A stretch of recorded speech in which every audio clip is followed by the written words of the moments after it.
I'm going to go over an example of a GI map and also a quick little case study to kind of give you some insight on what a GI map offers and the importance of possibly taking one rather than basing things off of symptoms. And ultimately, explain as to why, GI maps are very important in some context. So this one here, this is a newer version of the GI map. And so essentially when we're talking about a GI map, it's a stool test. So you just collect a stool sample and you send it out to the lab. And what this test is going to tell you is if you have any pathogens, parasites, viruses, opportunistic overgrowth, autoimmune overgrowth. It's going to show your pancreatic function, your immune function. It's a pretty comprehensive test and it can tell you a lot. And Hippocrates says all disease starts in the gut. And like just today, I was reading an article on how depression is like pretty much 100% linked to the gut microbiome. So when you're dealing with like whether it be mental health issues or physiological health issues, whichever it may be, diseases, diabetes, whichever, the root cause could very well be from your guts, right? So taking a stool sample to assess these measures could be an extremely valuable tool for some in providing them the necessary resources in order to achieve, optimal health and wellness and overcoming these health complications. And those that know my story, GI map was everything for me. Like taking the GI map was like, right? It just opened up a whole world of not only like understanding my own body, but understanding others as well. And, gaining the knowledge of not only how to properly assess these and diagnose them, but using the necessary tools to provide the results that people are looking for to overcome what may show up on a GI map. So we'll start at the top here. And as you'll see, you got your bacterial pathogens, you got your parasitic pathogens, and your viral pathogens. Now, one thing I will say, it can be rather difficult to find a parasite via a stool test. They can go missing lots of times, but there are other things in here that I'll get into that you could maybe give you some clues to is, okay, maybe I do have a parasite. They are not uncommon. Are they the driver of some extreme health complications? Most likely no, but they could have created an environment to exacerbate some or eventually lead to some, with high levels of parasite or just, chronic exposure to this parasite. But as mentioned, like for example, the other GI map that we see here is my first one, so it's a little bit of an older one, but parasites went undetected. And in a recent GI map, we have found parasites, and we believe that there might be more based off of symptoms and other readings in the GI map. So this is where it's important that you have someone who knows what they're looking at, because that could easily go missing. Otherwise, these are pretty darn good tests. So we're going to look at all those, and then as you come down, we're going to see H. pylori. And so a lot of those are familiar with H. pylori. You'll do like a breath test or something like that, which can be very inaccurate. So this is a very good way to accurately measure your levels of H. pylori. Some is okay. It's not the end of the world. Pretty much everyone has H. pylori. It's just a matter of levels. We can see here that this level is not really high. Could it be still creating symptoms? Yes, based off the other measures in this GI map. But if this was the only thing that showed up on the GI map, I definitely wouldn't be concerned about this. But a lot of people will also be familiar with H. pylori and heartburn. So high levels of H. pylori can lead to a lot of heartburn. And that's why doctors will run like the breath tests and everything in those scenarios. But so you also have different virulence factors, but usually those come back negative on most people. I've yet to see one. Not saying that they're not there. And then we go into our normal commensal bacteria. So that's your healthy gut microbiome. So these are the guys that are super important for your health, well-being, your function, food digestion, assimilation, mucosa rebuilding, neurotransmitter production, hormone detoxification, like super, super important. There's still so much to learn about the gut microbiome. There's still like a lot of unknown things, but this test is great because you can start to see here, your levels and make the necessary adjustments. Once again, in conjunction with the other measures or readings, because You could actually exacerbate issues if you were to just address something like this alone, where we see lots of low values. So when you're looking at this, like a lot of these are going to be responsible for everything mentioned, but some, so for example, like on mine here, my latest one, my Akkermansia, is low. And those that know me, I definitely have some blood sugar regulation issues. Sometimes I'll get really low blood sugar levels. That is one of that's highly responsible for that, as well as like mucosa integrity. So when you have like, bloating stomach and distended stomach and everything, that could lead to that. So there's just those measures in there that are really important. And a lot of the times when you balance these out, like you start working on one and you have like, this isn't a good example because none of his are high, but if you have some that are high and you start balancing these other ones out by bringing them up via whether it's spore, probiotics, or diet, these ones can like tend to balance out, like your bacteroides and your bifidobacterium and stuff. Your Enterococcus and Escherichia, those are like your spore probiotics. So this here's a good example. So a lot, like I've gone on like little tangents about probiotics and how I don't agree with people taking them blindly. And this isn't an example here. I'll show you this one. My test is an example, because taking probiotics can exacerbate the ones that are already high, as well as feed into other overgrowth of bacteria. So you want to be very careful. So it's not always as simple as, oh, I have gut issues, I should take probiotics. Because what can happen is, sure, you might feel an acute effect and you might feel better, so you swear by them, but then we become biased and religious towards taking probiotics, and then not only can you feed into a potential overgrowth, but as well as you can monoculture your normal commensal flora, which can lead to a lot of issues, which I have seen quite a bit in GI maps. So this is a really good test to take if you are uncertain whether or not you should be taking probiotics. So that's that section there. Then we come down and here's the overgrowth section, right? So this is where you can, like, between these two, you can figure out if someone has SIBO, so small intestinal bacterial overgrowth. We see this map here, not a lot of overgrowth, okay? So remember that, not a lot of overgrowth in this one, okay? What can cause overgrowth here? Many factors: stress, poor HCl, so poor stomach acid production, poor pancreatic function, compromised mucosa integrity, inflammation, processed diets, chronic training. There's so much that can lead to an overgrowth of bacteria. Just when you give it that environment to do so, it will grow. It's really important to understand bacteria is a living organism. It is designed to survive. It will do whatever it takes to survive, okay? So you have your like autoimmune ones. So when you see people with levels here, so for example, my Fusobacterium and my Citrobacter are high in my most recent one. And if I eat poorly, I get really sore knuckles. So this is really correlated to like rheumatoid arthritis or autoimmune diseases, for example. You got your fungi, yeast. A lot of females are pretty familiar with Candida, yeast infections and stuff. So like you can see that come back here, urinary tract infections, bladder infections, that kind of stuff. And then you got your viruses here. And so then we go down to isolating the parasites and worms. Once again, too, these can go missing. So in conjunction with the other readings, you might be able to detect that, okay, this person might actually have a parasite. In this instance of this current GI map that we are looking at, I do feel he might have a low level of parasites. So we're going to do a minor parasite protocol. Big kicker for that is these intestinal markers. So here we're going to see digestion. So we see steatocrit. Steatocrit is going to be, let's keep it simple and say your ability to digest fats. And so if this is, see how he's getting into the yellow, he's lacking the ability to digest fats. It could be liver, it could be biliary ducts, it could be the gallbladder, it could be many factors. Because we also look at his elastase, which is your pancreatic function. So that's looking at your digestive enzymes and your stomach acid, for example. So when we see markers like this, we can also coincide with symptoms. We can almost say, okay, this person might have a parasite.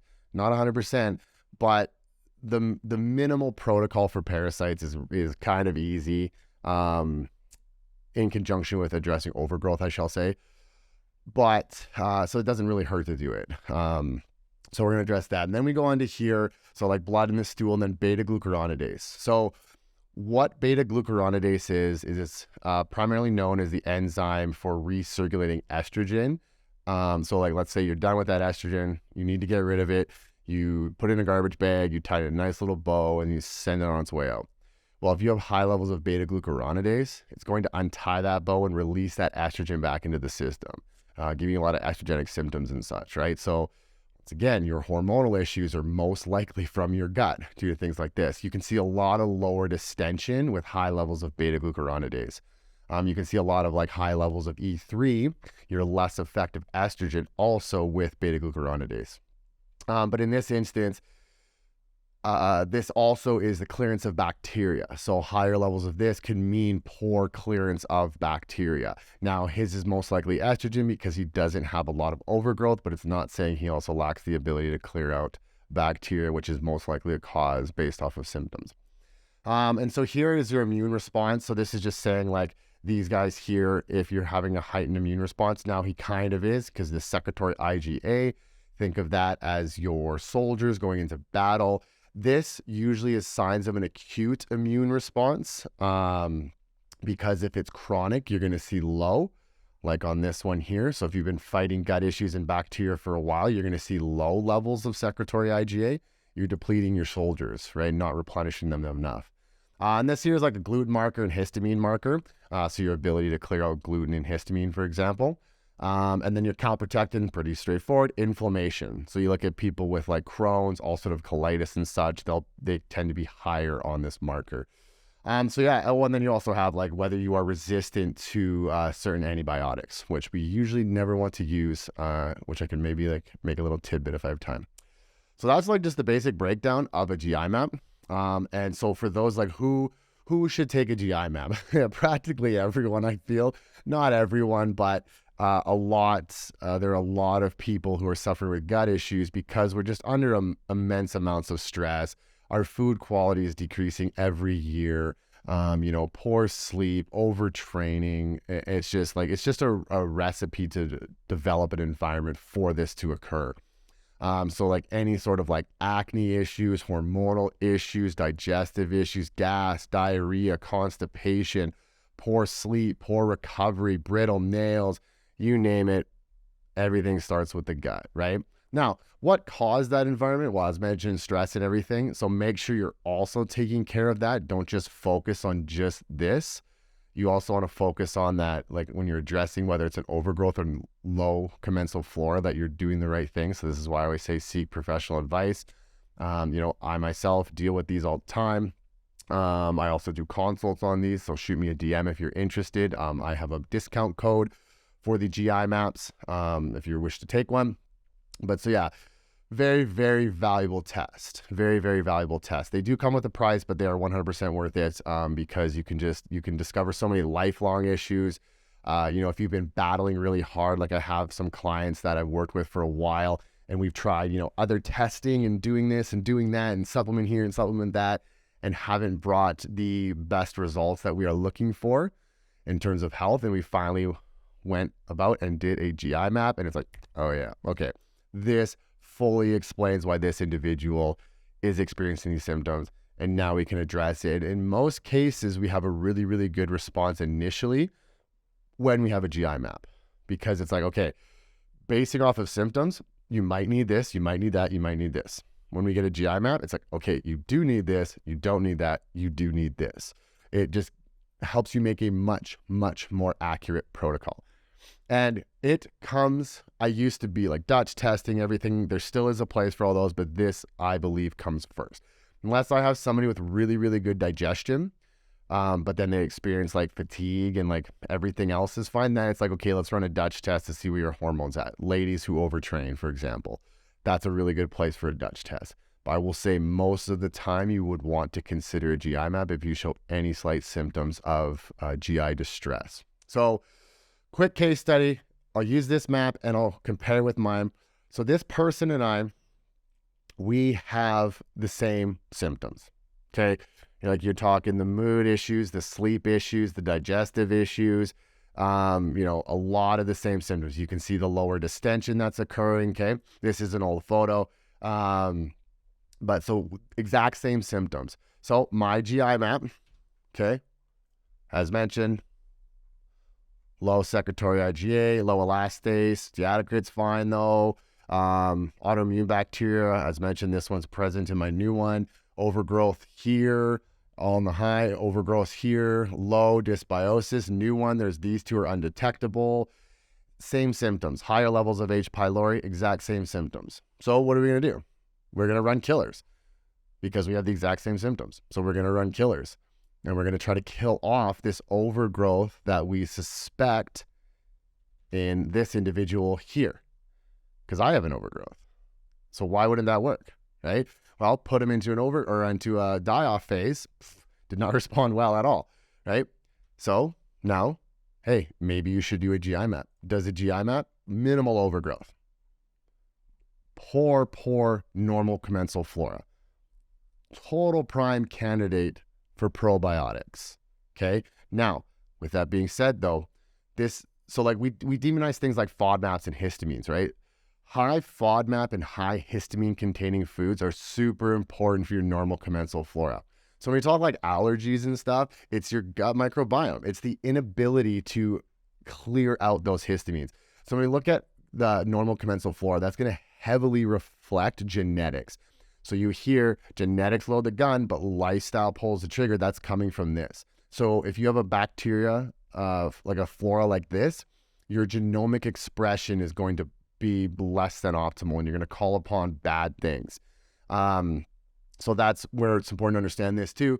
But also a lot of these here are going to be responsible for mucosa integrity. So this mucosa is very compromised, creating a lot of inflammation and a lot of inability to digest food, which is going to contribute to that inflammation. So this individual skipped on vegetables for a very long time because they made him feel so ill. It's not that vegetables were bad. It's just he didn't have the necessary flora in order to digest those vegetables without creating bloating, gas, distension, lethargy, inflammation, and everything, right?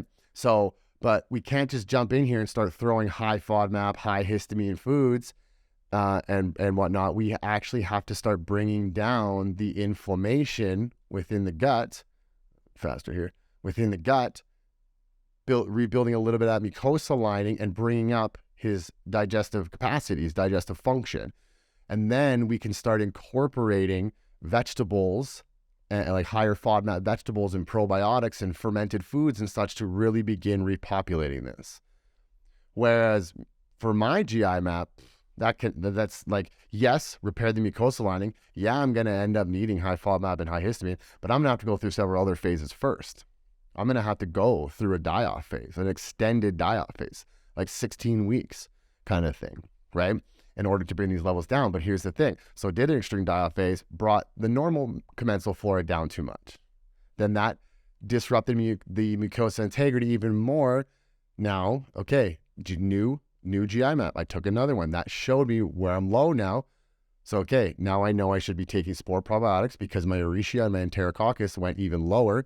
So I'm taking spore probiotics, working on the mucosa integrity with only a small form of killers and a parasite protocol.